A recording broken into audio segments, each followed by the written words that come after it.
നമ്മൾ ഒക്കെ പത്തനംതിട്ട ഉള്ള കാലത്ത് നടന്ന ഒരു പ്രധാനപ്പെട്ട സമരങ്ങളൊന്നായിരുന്നു ഈ ആറന്മുള വിമാനത്താവളത്തിനെതിരെ നടന്ന സമരം. ഞാൻ ഒരുപാട് വാർത്തകൾ ചെയ്തിട്ടുണ്ട്. രാവിലെ 5 മണിക്ക് പോയി അവിടെ ഇപ്പം കൃഷി ഇറക്കാൻ പോന്നു. നാളെ നിങ്ങൾ വരണം രാവിലെ എന്ന് വിളിച്ച് പറയുമ്പോൾ നമ്മൾ രാവിലെ 5 മണിയാകുമ്പോഴേ പുലർച്ചെ നേരം പുലർന്നിട്ടില്ല. 5 മണിയാകുമ്പോഴേ നമ്മൾ ക്യാമറ ആയിട്ട് പോയി നിൽക്കുകയാണ്. കാരണം അന്ന് നമ്മൾ ലൈവ് സംവിധാനം ഇല്ലെങ്കിൽ ഇത് അയച്ചു കൊടുക്കണം. 6 മണിക്കുള്ളിൽ ഇത് ചെല്ലണം. അപ്പോൾ ഒരു 5:45 ഒക്കെ ആകും. ഇങ്ങനെ വെയിലിങ്ങനെ വരുന്നതേ ഉണ്ടാകത്തുള്ളൂ. അപ്പം വിത്ത് വിതയ്ക്കുകയാണ്. അങ്ങനെ പിന്നെ രാവിലെ ചില പദയാത്രകൾ, അങ്ങനെ നിരവധിയായ സമരരൂപങ്ങൾ നടന്നൊരു സ്ഥലമാണ് ആറന്മുള. ശരിക്കും പിന്നീട് എനിക്ക് വ്യക്തിപരമായി ഒരു പത്തനംതിട്ടക്കാരനെന്ന നിലയ്ക്ക് എനിക്ക് വ്യക്തിപരമായി, ഞാൻ പ്ലെയിനിൽ യാത്ര ചെയ്യുന്ന ആളല്ല, അല്ലെങ്കിൽ യാത്ര ചെയ്തിട്ടുള്ള ആളല്ല. പക്ഷേ ഒരുപാട് പ്രവാസികൾ അല്ലെങ്കിൽ ഈ ഗൾഫ് രാജ്യങ്ങൾക്ക് അപ്പുറത്തേക്ക് യൂറോപ്യൻ രാജ്യങ്ങളിൽ അമേരിക്കയിലൊക്കെ അടക്കമുള്ള ഒരുപാട് ആളുകളുള്ള സ്ഥലം കൂടിയാണ് പത്തനംതിട്ട. അപ്പോൾ ആറന്മുള പോലുള്ള സ്ഥലത്ത് ഒരു വിമാനത്താവളം വന്നിരുന്നുവെങ്കിൽ അതെന്ത് വലിയ മാറ്റം ഉണ്ടാക്കിയെന്ന് ഞാൻ ചിന്തിച്ചിട്ടുണ്ട്. വ്യക്തിപരമായി ഞാൻ ചിന്തിച്ചിട്ടുണ്ട്. ഒന്ന്, ആറന്മുള അമ്പലത്തെ സംബന്ധിച്ച് എനിക്ക് തോന്നുന്നു പക്ഷേ വളരെ പ്രധാനപ്പെട്ട തീർത്ഥാടന കേന്ദ്രമായിട്ട് ആറന്മുള അമ്പലം തന്നെ മാറിയേനെ. ഈ ശബരിമല എന്ന് പറയുന്നതിലേക്കുള്ള യാത്ര സുഗമമായേനെ. ഈ പറയുന്ന പ്രവാസികൾക്ക് മൊത്തം ആശ്രയിക്കാൻ കഴിയുന്ന ഒരു പ്രധാനപ്പെട്ട വിമാനത്താവളമായിട്ട് മാറിയേനെന്ന് ഇപ്പോൾ ഈ 2026 എനിക്ക് തോന്നുന്നുണ്ട്. എനിക്ക് പിന്നെ അത് വ്യത്യസ്ത അഭിപ്രായം ഉള്ളത്, ഒന്ന്, നിങ്ങൾക്ക് വിമാനത്താവളം ഞാൻ ആദ്യം തന്നെ അംഗീകരിക്കാൻ വയ്യ. വിമാനത്താവളങ്ങൾ വേണം.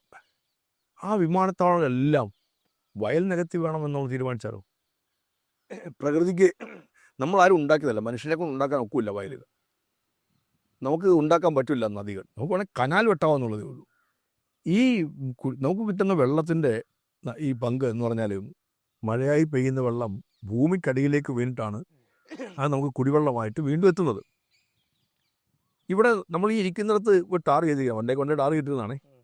ഇവിടെ വീഴുന്ന വെള്ളം ഇവിടെ ഭൂമിക്കടിയിലേക്ക് അധികം പോവില്ല. അവിടെ കുറച്ച് മാത്രമൊക്കെ കിഴിഞ്ഞിറങ്ങത്തുള്ളൂ. എന്നാൽ ഒരു വയലിലോ ചതുപ്പിലോ വീഴുന്ന വെള്ളം അതേപോലെ തന്നെ ഭൂമിക്കടിയിലേക്ക് നേരെ പോവാണ്. ഒരു വലിയ ടാങ്ക് ഭൂമിക്കടിയിൽ ഉണ്ട്. ഈ വെള്ളമാണ് നമുക്ക് കിണറുകളിലും തോടുകളിലേക്ക് വീണ്ടും എടുത്തും കൊടുത്തും നിൽക്കുകയാണ്. 1 ഏക്കർ വയലുണ്ട് 5 കോടി ലിറ്ററോളം വെള്ളം സംഭരിക്കുന്ന കണക്കൂട്ടി, സയൻറ്റിഫിക്കായി കണക്കൂട്ടിട്ടുണ്ട് എത്ര ലിറ്റർ വെള്ളം 1 ഏക്കർ വയൽ സംഭരിക്കും. നമ്മളതിനൊരു കുപ്പിവെള്ളത്തിൻ്റെ വിലയുമായിട്ട് ഒരിക്കലും ഒന്ന് താരതമ്യം ചെയ്തിട്ട് ഇത്രയും മൂല്യം ഉണ്ടെന്ന് കണ്ടെത്തിയിട്ടില്ല. റിസർവ് വനങ്ങൾ പോലെ നമ്മൾ സംരക്ഷിക്കുന്നുണ്ടല്ലോ, അതേപോലെ സംരക്ഷിക്കേണ്ട ഒന്നാണ് ശരിക്കും നമ്മുടെ വയൽ. അതാണ് വെള്ളത്തിൻ്റെ ഒരു പ്രധാനപ്പെട്ട ബാങ്കാണ്. നമ്മൾ ഇതിനെ മൊത്തം നശിപ്പിച്ചിട്ട് നമുക്ക് വിമാനത്താവളം ആകണം എന്ന് പറയുന്നതിനേക്കാൾ എന്തുകൊണ്ട് ബാക്കിയുള്ള പ്ലെയിൻ ലാൻഡ് ഇത് വില കുറച്ച് ഈ ഭൂമി കിട്ടും എന്നത് കണക്കൂട്ടലാണല്ലോ ഇത് വരുന്നതല്ല.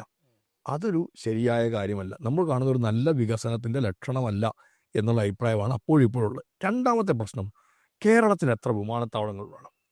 നമ്മളെ പോലൊരു സംസ്ഥാനത്ത്, ഞാൻ പത്തനംതിട്ട സവിശേഷമായ ചൂണ്ടിക്കാണിയാൻ പറഞ്ഞു, ഒരു ചെറിയ സംസ്ഥാനത്ത് തിരുവനന്തപുരത്ത് വിമാനത്താവളമുണ്ട്, കൊച്ചി വിമാനത്താവളമുണ്ട്, പിന്നെ നമുക്ക് കോഴിക്കോട് വിമാനത്താവളമുണ്ട്, കണ്ണൂർ വിമാനത്താവളമുണ്ട്.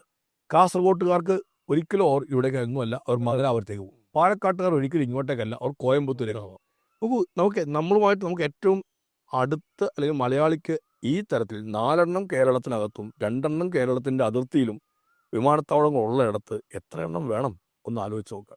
ഇനി അതല്ല ഒരു കണക്ടിവിറ്റി കാണുമെങ്കിൽ നമ്മൾ ചെയ്യേണ്ടത് എന്താ? ചെറിയ ചെറിയ ചെറിയ സംവിധാനങ്ങൾ നമ്മൾ ഒരുക്കുക എന്നുള്ളതാണ്. അവിടെ നമുക്ക് തോന്നിയിട്ടുള്ളത് ചെറിയ വിമാനത്താവളങ്ങൾ ഈ എയർ ടാക്സി സംവിധാനത്തിന് ഉപയോഗിക്കാൻ പറ്റും. നേരെ പത്തനംതിട്ടയിൽ നിന്ന് നെടുമ്പാശ്ശേരി എയർപോർട്ടിലേക്കോ നേരെ തിരുവനന്തപുരം എയർപോർട്ടിലേക്കോ എത്തിക്കാൻ കഴിയുന്ന ഒരു എയർ ടാക്സി സംവിധാനത്തിന് ഇത്രയും ഇതിൻ്റെ ആവശ്യമൊന്നുമില്ല. അപ്പോൾ നമുക്ക് ഈ ഒരു കണക്ടിവിറ്റി അല്ലേ നമുക്ക്. ഇപ്പോൾ നമ്മൾ 2000-2500 രൂപ മുടക്കിയിട്ട് നമ്മൾ എറണാകുളം കണ്ണൂർക്ക് വരെ വിമാനത്തിൽ പോകുന്നുണ്ട്. അപ്പോൾ ഒരു ടാക്സി ചാർജിൻ്റെ ഇതിൽ പൈസ കൊണ്ട് നമുക്ക് ഒരു ഈ പറയുന്ന തരത്തിലുള്ള സംവിധാനം ആറന്മുളയിലോ പത്തനംതിട്ടയിലോ ഉണ്ടാക്കുന്ന ഇടത്ത് നിന്ന് നമുക്ക് പെട്ടെന്ന് തന്നെ നമുക്ക് നെടുമ്പാശ്ശേരിയിലേക്ക് എത്താൻ പറ്റും. നമ്മൾ അതിനെക്കുറിച്ചല്ല ചിന്തിക്കുന്നത്. അപ്പോൾ അത് ഒരു നല്ല രീതിയല്ല. ഈ തരത്തിൽ നമ്മൾ പറയുന്ന പ്രവാസികളൊക്കെ ഉള്ള ഇടങ്ങളിൽ അത് ചെയ്യും. ആ പ്രവാസികൾ ഉള്ള ഇടങ്ങളിൽ അവരെ ഇതുമായി ബന്ധപ്പെടുത്താനാണെങ്കിൽ ഇങ്ങനെയുള്ള ചെറിയ ചെറിയ സംവിധാനങ്ങളിലൂടെ നമുക്ക് ഇത് ലോകത്തെ പല രാജ്യങ്ങളിലും ഉണ്ട്. ഇപ്പം എത്ര ഇൻ്റർനാഷണൽ എയർപോർട്ടുകൾ മറ്റ് വലിയ രാജ്യങ്ങളുണ്ടെന്ന് നമ്മൾ ആലോചിച്ച് നോക്കും. ഈ കണക്ടിവിറ്റിയാണ് അവരെല്ലാം നോക്കുന്ന ഒരു പ്രധാനപ്പെട്ട, നമ്മളെല്ലാം കുറ്റപ്പെടുത്തുന്ന ഇടങ്ങളിൽ പോലും നമ്മൾ കാണുന്ന ഒരു സംവിധാനം അതാണ്. അപ്പോൾ നമുക്ക് വേണ്ടത് ഇത്തരം ചെറിയ അതിനെന്താ എയർപോർട്ടുകൾ വേറെ വേറെ അത്തരം സംവിധാനങ്ങളിലൂടെ ഈ ഇത് ഉപയോഗിക്കുക. ചെറിയ വിമാനങ്ങൾ പോകുന്ന ഇടങ്ങളുണ്ട്. നമ്മുടെ ഇന്ത്യയിൽ തന്നെ ചില ചെറിയ എയർപോർട്ടുകളുണ്ട്. വളരെ കുറച്ച് സ്പേസിലാണ് അതെല്ലാം വർക്ക് ചെയ്യുന്നത്. ഞാൻ തന്നെ ഒരു ഇടത്ത് പോകുമ്പോൾ ഞാൻ കണ്ടതാണ്. അപ്പോൾ ചെറിയ വിമാനങ്ങളാണ് അതെല്ലാം അവിടുന്ന് ഓപ്പറേറ്റ് ചെയ്യുന്നത്. വളരെ കുറച്ചേ ഉള്ളതാണ്. ഇതേപോലെ നമുക്ക് വേണമെങ്കിൽ ഈ ഓരോ ജില്ലാ കേന്ദ്രങ്ങളിൽ നമുക്ക് ആലോചിക്കാവുന്നതേ ഉള്ളൂ. ഇത് അങ്ങോട്ടേക്ക് ഒരു കണക്ടിവിറ്റി കിട്ടുന്ന തരത്തിലേക്ക് സമയങ്ങൾ നോക്കിയിട്ട് അത് ചെയ്യാവുന്നതേ ഉള്ളൂ. അപ്പോൾ അല്ലാതെ നമ്മുടെ പോലൊരു ഭൂപ്രകൃതി ഉള്ള ഒരിടത്ത് ഇത്രയും വരലാണ് ഒരു വലിയ വികസനം എന്നുള്ള രീതി മാറേണ്ടതുണ്ട്. നമുക്ക് ഇവരെ എത്തിക്കുക എന്നുള്ളത് റോഡിൽ നമ്മുടെ ഇപ്പോൾ തന്നെ നമുക്ക് നാഷണൽ ഹൈവേ നല്ല ഇതായിട്ടുണ്ട്. അപ്പോൾ റോഡിൽ നമ്മുടെ എല്ലാ സമയം പോകുമെന്നാണ് എല്ലാവരും പറഞ്ഞത്. പരിഹരിക്കേണ്ട പ്രധാനപ്പെട്ട കാര്യം തന്നെയാണ്. നമ്മൾ റോഡിന് വീതി ഉണ്ടാകാൻ പാടില്ല എന്നുള്ള അഭിപ്രായം എനിക്കില്ല. ഇപ്പോഴും ഇല്ല. റോഡിൻ്റെ വീതി പിന്നെ കൂട്ടി നല്ലവണ്ണം വാഹനങ്ങളുടെ വേണം. അവിടെയും നമുക്ക് എല്ലാവരും വാഹനങ്ങൾ എടുത്തുകൊണ്ട് രംഗത്തേക്ക് ഇറങ്ങുന്നതിൻ്റെ പേരിൽ ഉണ്ടാകുന്ന പ്രശ്നങ്ങൾ സൃഷ്ടിക്കുന്ന ബുദ്ധിമുട്ടുകളുമുണ്ട്. നമുക്ക് ആവശ്യത്തിന് അപ്പുറത്തേക്ക് നമ്മൾ വാഹനങ്ങൾ എടുത്ത് നമ്മൾ റോഡിലേക്ക് ഇറങ്ങുകയും വലിയ ബുദ്ധിമുട്ടിലായി തീരുകയും ചെയ്യുന്നുള്ളൊരു യാഥാർത്ഥ്യമാണ്. അതിനെയും നമ്മൾ അഡ്രസ്സ് ചെയ്തേ മതി. ലോകരാജ്യങ്ങൾ എങ്ങനെയാണ് ഇതിനെ കാണുന്നതെന്ന് നമ്മളൊന്ന് ആലോചിക്കും. ഇത്രയും വലിയ പ്രതിസന്ധി ഉണ്ടാവാതെ അവർ കൈകാര്യം ചെയ്യുന്നത് എങ്ങനെയാണെന്നുള്ളത് നമ്മൾ നോക്കാനുണ്ട്. ഇവിടെ ഞാൻ പറഞ്ഞ ഒരു ശാസ്ത്രീയമായ സമീപനമാണ്. ആ ശാസ്ത്രീയ സമീപനം എനിക്കും ഷാനോസിനും മനസ്സിലാവും. എൻ്റെ ശാസ്ത്രീയ സമീപനം ഞാൻ പറയുകയും ഷാനോസിന് മനസ്സിലാവാതിരിക്കുകയും ചെയ്യുന്നതാണ് പറയാം.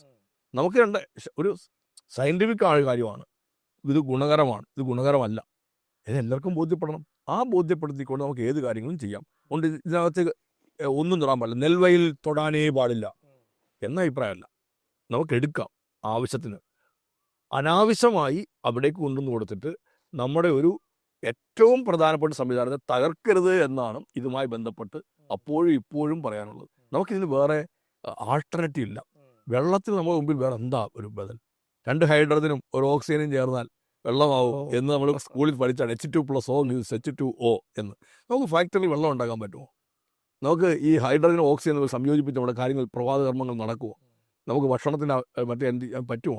അപ്പോൾ നമുക്ക് ഈ കുടിക്കാനുള്ള വെള്ളമാണ്. ഇപ്പം തന്നെ നോക്കൂ, നിങ്ങൾ ഇപ്പോൾ ജനുവരി വരുന്നു, ഫെബ്രുവരി, മാർച്ച്, ഏപ്രിൽ, മെയ്, എന്ത് പ്രയാസമായിരിക്കും കുടിവെള്ളത്തിൻ്റെ കാര്യത്തിൽ ഉണ്ടാവുക എന്ന് ആലോചിച്ച് നോക്കുക.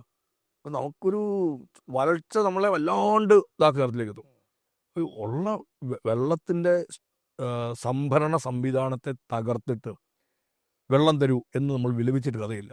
ആ സംഭരണത്തെ കൂടി സംരക്ഷിച്ചുകൊണ്ടായിരിക്കണം നമ്മൾ ഈ പദ്ധതിയെ ആസൂത്രണം ചെയ്യുന്നത്. ഏത് പദ്ധതിയും ഇതില്ലായിരുന്നു എന്നുള്ളതാണ് ആറന്മുളയിൽ കണ്ട കാര്യം. ആറന്മുളയിൽ അതിൻ്റെ എൻവയൺമെൻ്റൽ ഇമ്പാക്റ്റ് അസസ്മെൻറ്റ് തന്നെ അങ്ങേയറ്റത്തെ ഫൂളറിയായിരുന്നു. ആ പ്രദേശം പോലും കാണാതെയാണ് അവർ തയ്യാറാക്കിയത്. അതാണ് ഞങ്ങളൊക്കെ കോടതിയിൽ ചോദ്യം ചെയ്തത്. ഞാനാണ് അതിൻ്റെ വിവരാവകാശം അനുസരിച്ചിട്ട് അവരുടെ EIA റിപ്പോർട്ട് എടുത്തത്. അവരുടെ ഫോം 1 ഉൾപ്പെടെ എല്ലാം എടുത്തത് ഞാനെടുത്തതാണ്. അത് നോക്കുമ്പോൾ എല്ലാ കോടതിയും ഇൻക്ലൂഡിങ് ദ സുപ്രീം കോർട്ട് എല്ലാവരും അത് നമ്മൾ പറഞ്ഞ ഭാഗം ശരിവെക്കുകയായിരുന്നു. അവിടെ ആറന്മുളയിൽ അത് വിമാനത്താവളം വരാതെ പോയത് സമരം കൊണ്ട് മാത്രമല്ല, ആ സമരത്തിൻ്റെ ഭാഗമായി ഉയർന്ന നിയമപ്രശ്നങ്ങളുണ്ടായിരുന്നു. അത് ഗ്രീൻ ട്രിബ്യൂണലും കേരള ഹൈക്കോടതിയും സുപ്രീം കോടതി വരെ പോലും നമ്മൾ പറഞ്ഞ ഭാഗം ശരിയാണ് എന്ന് വന്നു. അപ്പം നിലവിലുള്ള നിയമങ്ങളുണ്ട്. ആ നിയമങ്ങൾ എന്തിനാണ് നിയമം ഉണ്ടാക്കിയത്? എന്തിനാണ് നമ്മളൊരു വനസംരക്ഷണ നിയമമോ അല്ലെങ്കിൽ ഇത്തരം നിയമങ്ങൾ ഈ പാർലമെൻറ്റും കേരള നിയമസഭയും നിയമങ്ങൾ ഉണ്ടാക്കിയത് എന്തിനാണ്? ആ നിയമം സംരക്ഷിക്കണം. ഇതൊരു ഘടകമാണെന്നുള്ളതിൻ്റെ പേരല്ലേ, ഒരു ഗൗരവതരമായ വിഷയമാണെന്നുള്ള പേരല്ലേ. അപ്പോൾ ആ നിയമങ്ങൾക്ക് വിരുദ്ധമായ കാര്യങ്ങൾ ചെയ്യുമ്പോൾ നമ്മളെ ആക്ഷേപിച്ചിട്ടും നമ്മളെ തെരുവിളിച്ചിട്ടും കഥയില്ല.